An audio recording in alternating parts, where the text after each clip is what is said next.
समुद्र तल से 3680 मीटर की ऊंचाई पर उत्तराखंड के रुद्रप्रयाग जिले में स्थित तुंगनाथ मंदिर दुनिया का सबसे ऊंचा शिव मंदिर है। पंच केदार में से एक तीर्थीय केदार तुंगनाथ में भगवान शिव के तुंग यानी भुजाओं की पूजा होती है।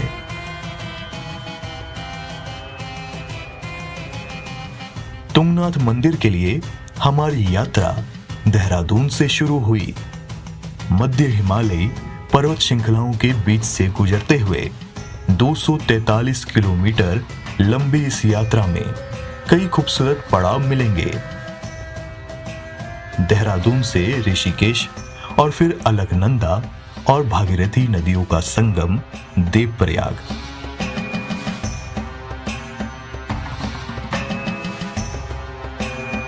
देवप्रयाग से आगे श्रीनगर, रुद्रप्रयाग, ऊखीमठ और चोपता।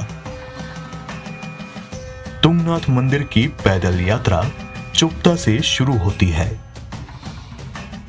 मुझ में कोई छल नहीं, तेरा कोई कल नहीं, मौत के ही गर्भ में ही जिंदगी के पास हूँ, अंधकार का आकार हूँ, प्रकाश का मैं प्रकार हूँ, मैं शिव हूँ, मैं शिव हूँ, मैं शिव हूँ। अगर आप भोलेनाथ के भक्त हैं और चाहते हैं उनके सभी मंदिरों के दर्शन करने, तो चलिए आज हम आपको रूबरू करवाते हैं भगवान भोलेनाथ के एक ऐसे मंदिर से जहां आपको भगवान शिव के तो दर्शन होंगे ही, साथ ही आप मज़ा ले सकते हैं प्रकृति का। जी हाँ, ये मंदिर है तुंगनाथ मंदिर, जो भगवान शिव के पंच केदारों में से एक है। कहा जाता है कि ये मंदिर पांडवों ने भगवान शिव को खुश करने के लिए बनाया था। कहते हैं कि जब महाभारत के बाद नरसंहार हुआ था तो भोलेनाथ थोड़ा सा रुष्ट हो गए थे, इसलिए वो पांडवों से नाराज हो गए थे। इसीलिए यहाँ पर भगवान शिव के दर्शन कराने के लिए पांडवों ने यहाँ पे मंदिर का निर्माण किया। तो चलिए आपको भी दर्शन करवाते हैं भगवान शिव के। चोपता से तुंगनाथ की 4 किलोमीटर चढ़ाई आस्था के साथ साथ साहसिक पर्यटन के रोमांच से भी भर देगी। यहाँ चारों ओर प्रकृति अद्भुत नजारों को समेटे हुए है।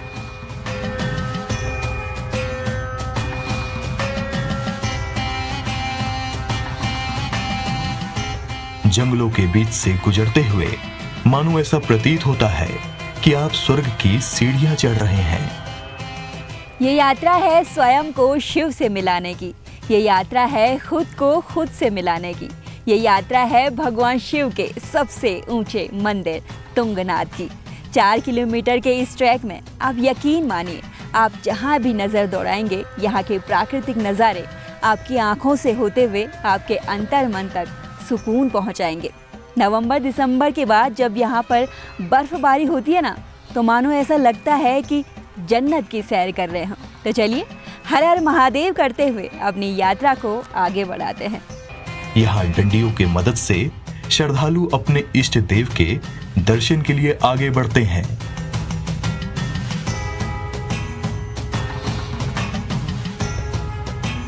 प्रकृति की सुंदरता मन को मोह कर तन की थकान दूर करती है।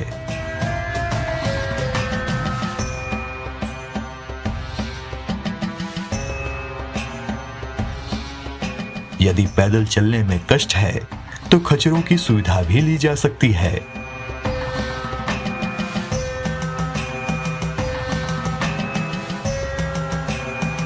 बादलों और धुंध के बीच मंदिर तक पहुंचकर एक भव्य और दिव्य अनुभूति होती है। अब बारी आती है देवों के देव महादेव के चरणों में खुद को समर्पित करने की। पूरी ट्रैकिंग के दौरान आपने जो भी मेहनत की है, जितना भी पसीना बहाया है, यकीन मानिए महादेव के दर्शन मात्र से ही वो सारे वसूल हो जाएंगे। रोज़मर्रा की ज़िंदगी में हम जिस भी सुकून का इंतज़ार करते हैं ना, यहाँ की पॉजिटिव वाइब्स में वो ज़रूर मिलेगी। तो चलिए आपको भी दर्शन करवाते हैं भगवान महादेव के। तुंगनाथ मंदिर पंच केदार, तुंगनाथ, केदारनाथ, मदमहेश्वर, रुद्रनाथ और कल्पेश्वर में से एक है। मंदिर को लेकर पौराणिक मान्यता है कि इसका निर्माण पांडवों द्वारा कराया गया था। जब महाभारत युद्ध में हुए नरसंहार से भगवान शिव पांडवों से रुष्ट हो गए थे, तो उन्हें प्रसन्न करने के लिए पांडवों ने इस मंदिर को बनवाया।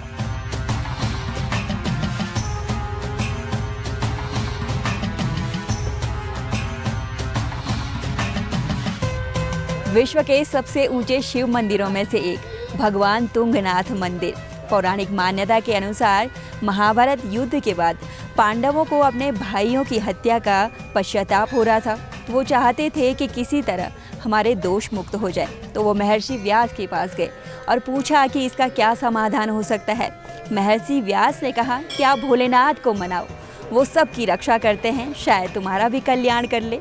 तो इसी के लिए पांडव भोलेनाथ को मनाने चले गए, हिमालय पर पहुँचे। लेकिन भोलेनाथ थोड़ा रुष्ट थे पांडवों से, क्योंकि उन्होंने नरसंहार में अपने भाइयों, सगे संबंधियों और ब्राह्मणों तक की हत्या कर दी थी।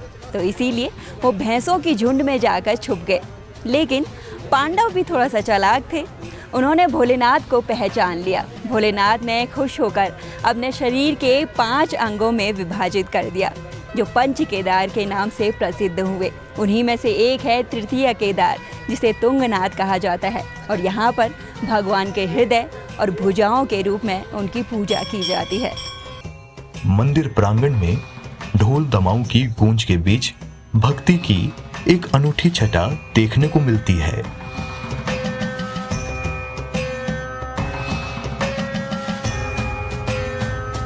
दुनिया भर से लोग यहाँ महादेव के दर्शन के लिए आते हैं।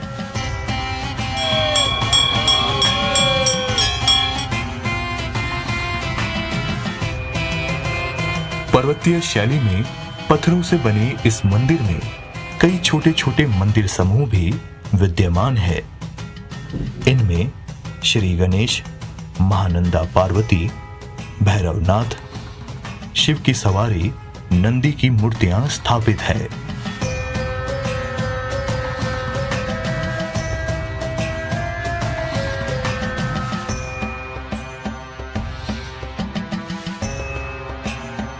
महादेव को समर्पित तुंगनाथ मंदिर, ये भोलेनाथ का मंदिर तो है ही, साथ ही यहाँ पर अन्य छोटे छोटे मंदिर समूह भी हैं, जैसे कि माता पार्वती का, भैरवनाथ जी। इनकी क्या कुछ महत्ता है, इसके बारे में ज़्यादा जानने के लिए अभी हमारे साथ मौजूद हैं मंदिर के पुजारी जी। तो चलिए उन्हीं से बात करते हैं और जानते हैं ज़्यादा जानकारी। सबसे पहले तुंगनाथ जी की विशेषता के बारे में आपको मैं बताता हूँ कि तुंगनाथ एक ऐसा तीर्थ स्थान है जहाँ पे पुराणों में भी लिखा गया है कि यदि किसी मनुष्य की अस्थियों का यहाँ विसर्जन किया जाए तो उसे तुरंत ही मुक्ति मिल जाती है। और जो तुंगनाथ का महात्म्य है उसमें भी इस चीज़ का उल्लेख हुआ है। और यहाँ पे भगवान शंकर के हृदय और भुजा के स्वरूप में पूजा होती है। और पंच केदारों में ये तीसरे केदार हैं। जैसे कि आपको पता ही है कि पूरे कैलाश में इस हिमालयी क्षेत्र में पंच केदार हैं और पंच केदारों में ये तीसरे केदार हैं। पंच केदारों में भगवान शंकर के अलग अलग दर्शन हैं। केदारनाथ में पृष्ठभाग है, मधमेश्वर में नाभि है, यहाँ पे हृदय और भुजा है, रुद्रनाथ में आँखें और ललाट हैं और कल्पेश्वर में जटाएं। इस प्रकार से पंच केदारों में भगवान शंकर के अलग अलग दर्शन हैं। और पंच केदारों की जो उत्पत्ति हुई थी वह पांडवों को मोक्ष देने के लिए हुई थी। ये जो भी यहाँ का वर्णन है वो महाभारत के युद्ध से संबंधित है। जब महाभारत का युद्ध हुआ था तो उस समय पांडवों को जब विजय प्राप्त हुई तो श्री कृष्ण ने उनको बताया था कि भाई तुम्हें मोक्ष की प्राप्ति तभी हो पाएगी जब तुम भगवान शंकर के दर्शन कर पाओगे। तो पांडवों के इतने जघन्य अपराध थे क्योंकि उन्होंने अपने वंशजों को भी मारा था और अपने पुरोहितों को भी मारा था, तो उन्हें ब्रह्म हत्या और गोत्र हत्या दोनों का पाप लगा हुआ था। तो भगवान शंकर उनको दर्शन देना नहीं चाहते थे, लेकिन फिर भी पांडव भगवान शंकर के दर्शनों के लिए धीरे धीरे कैलाश की ओर आए। भगवान शंकर जब गुप्तकाशी में पहुँचे तो पांडव उनके पीछे पीछे वहाँ भी चले आए। भगवान शंकर ने देखा कि ये यहाँ पहुँच गए हैं तो वो वहाँ से गुप्त होके केदारनाथ की ओर निकल गए। इसीलिए वर्तमान में उसका नाम गुप्तकाशी पड़ा हुआ है। और जो केदारनाथ एक तीर्थ स्थल है, 12 ज्योतिर्लिंगों में 12 ज्योतिर्लिंग हैं।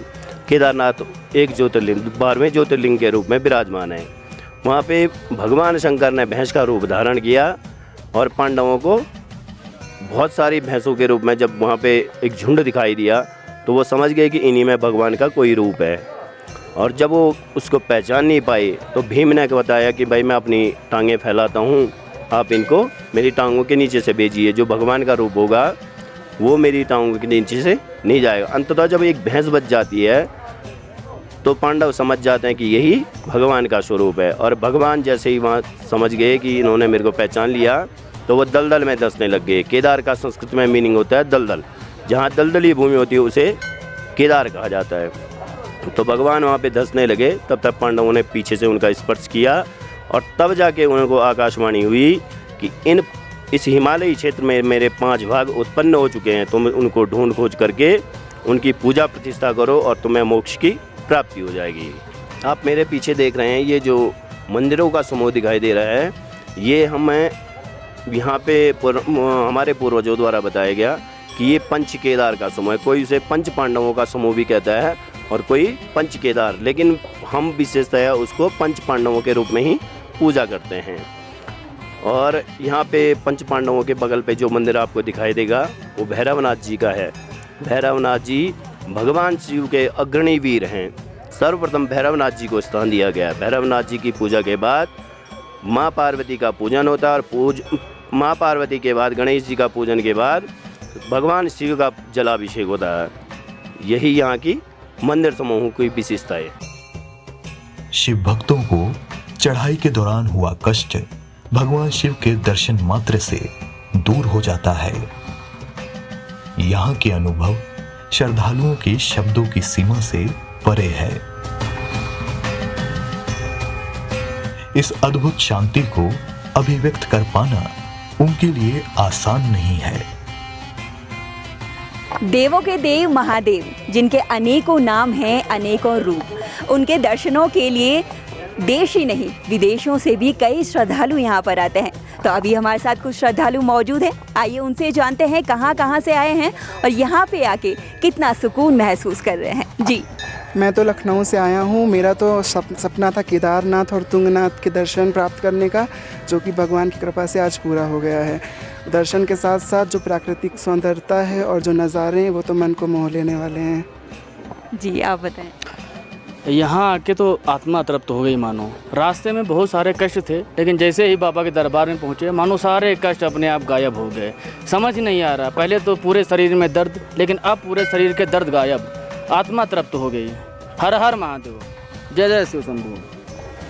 कष्टों के बाद आखिरकार महादेव के दर्शन हो ही गए, तो कैसा महसूस कर? जी ऐसा लग रहा है कि मैं स्वर्ग में आ गया हूँ, बिल्कुल जन्नत ऐसी महसूस हो रही है मुझको कि आके बस ये लग रहा है कि ना कि बस यहीं रुक जाऊँ, लेकिन मजबूरी में तो जाना पड़ेगा।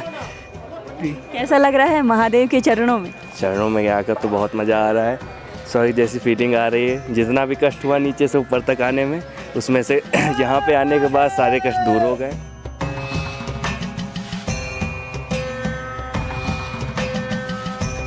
यहाँ इतनी सकारात्मक ऊर्जा है कि जीवन में एक बार यहाँ अवश्य आना चाहिए। दर्शन, आरती, प्रार्थना और ध्यान लगाकर भक्त इस ऊर्जा को अपने हृदय में सहेजते हैं।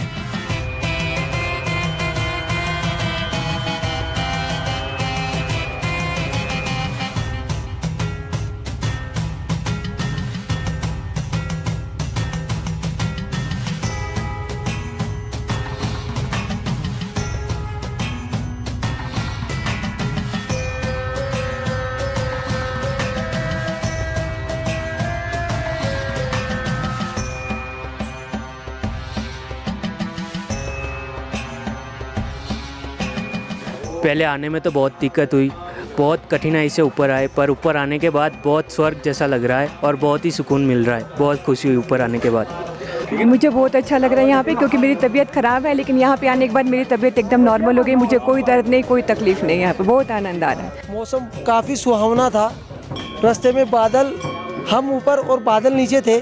इस तरह सुहावना मौसम से चलते चलते चढ़ाई काफ़ी मुश्किल है, लेकिन मन में अगर महादेव की भक्ति है तो आदमी बिल्कुल बहुत आसानी से चढ़ के ऊपर आ सकता है। बहुत ही सुंदर परिसर है। आगे अभी महादेव सबका कल्याण करे, सबकी रक्षा। ये दीर्घ इच्छा थी कि तुंगनाथ मंदिर का दर्शन करना है, तुंगनाथ भगवान का। जो चलते हुए बड़ी कठिनाइयों के बीच थी, जैसे इच्छा हार गई थी, फिर भी मन में भक्ति थी भगवान की, शिव की, तो हम प्रॉपर चले आए और भगवान के यहाँ आते ही सारा दुख दर्द खत्म हो गया। जय तुंगनाथ महाराज की। माना जाता है कि तुंगनाथ मंदिर आदि गुरु शंकराचार्य की खोज है। मक्कू गांव के मैठानी ब्राह्मण मंदिर में पूजा पाठ करते हैं।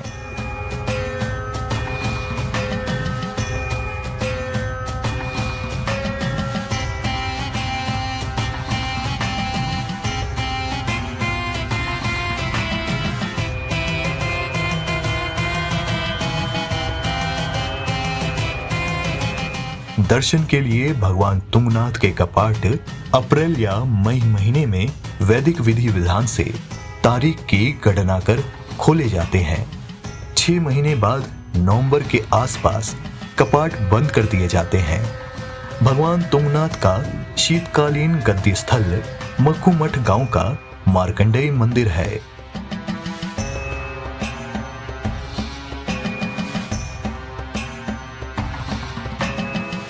पंच केदारों में से एक और तृतीय केदार के नाम से प्रसिद्ध भगवान तुंगनाथ का मंदिर, जहां पर माना जाता है कि भगवान भोलेनाथ की भुजाओं और हृदय की पूजा की जाती है। और इसी के साथ ही यहां पर अन्य भी छोटे छोटे मंदिर समूह हैं। तो चलिए ज़्यादा जानने के लिए अभी हमारे साथ मौजूद है यहाँ के पुजारी जी, तो उन्हीं से जानते हैं। सबसे पहले तो मैं यहाँ पर बताना चाहूँगा कि जिस क्षेत्र में हम लोग बैठे हैं, भगवान भैरव का ध्यान करते हुए इस क्षेत्र में हम लोग आते हैं। और यह क्षेत्र भोले का जो क्षेत्र है, ये भूतनाथ जी का यहाँ पर जहाँ पर बैठे हुए हैं क्षेत्रपाल के रूप में हैं।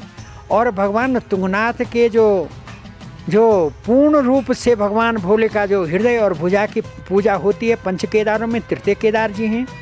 यहाँ पर माँ पार्वती और जो अपने यहाँ पर भैरव जी, पंच केदार और पितृशिला, यहाँ पर इत्यादि ऐसे मंदिर हैं, छोटे छोटे मंदिर हैं। यहाँ पर हम देखेंगे जिनको बनपरियाँ कहते हैं, आगे सामने देखेंगे ऊपर, तो यहाँ पर बनपरियाँ हैं।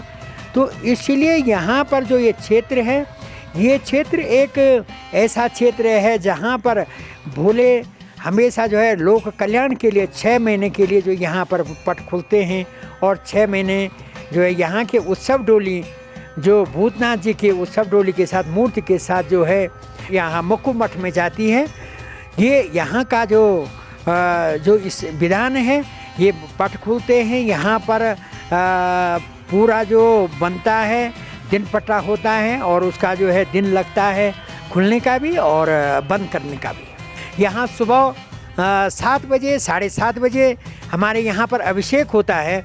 उसके बाद दिन में ठीक 1 बजे भोजन होता है, यहाँ पर भोग लगता है। और भोग के बाद जो सायं की आरती है, क्योंकि दिनों का छोटा बड़ा होना, इसमें थोड़ा सा अंतर आ जाता है, तो सायं की जो आरती होती है, यह आरती कभी क्योंकि छोटे दिनों में जो है 7 बजे हो जाती है, अन्यथा 7:30 बजे यहाँ पर आरती होती है।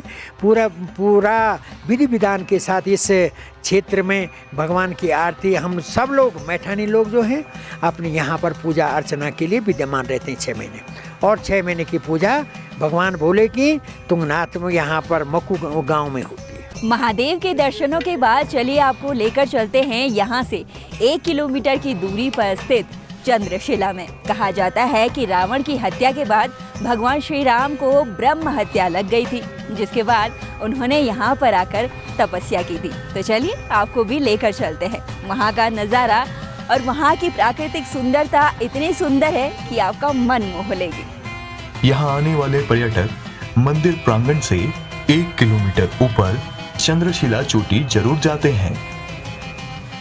समुद्र तल से करीब 4000 मीटर ऊंचाई पर स्थित पर्वत चोटी ट्रैकिंग करने वाले लोगों को बेहद पसंद आती है। कहा जाता है कि चंद्रमा ने अपने क्षय रोग से मोक्ष के लिए इसी चोटी पर भगवान शिव की तपस्या की थी, इसीलिए इस जगह को चंद्रशिला कहते हैं। गढ़वाल की हिमालयी पर्वतमाला में स्थित इस जगह के पास हरी मखमली घास वाले बुग्याल मिलेंगे।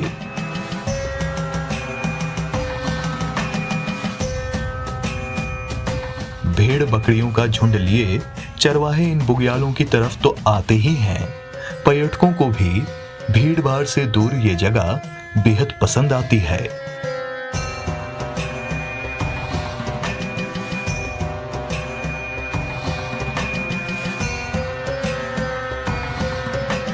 यहाँ से नंदा देवी, त्रिशूल, केदार, बंदरपूछ और चौखंबा पर्वत चोटियों के अद्भुत दृश्य दिखाई देते हैं।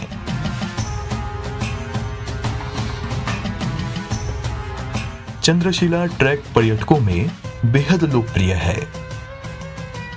सर्दियों में यहाँ चारों तरफ बर्फ की चादर बिछ जाती है।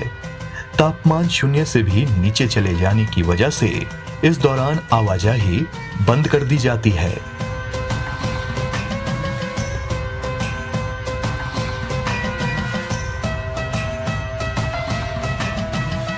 करता करे न कर सके, शिव करे सो होय।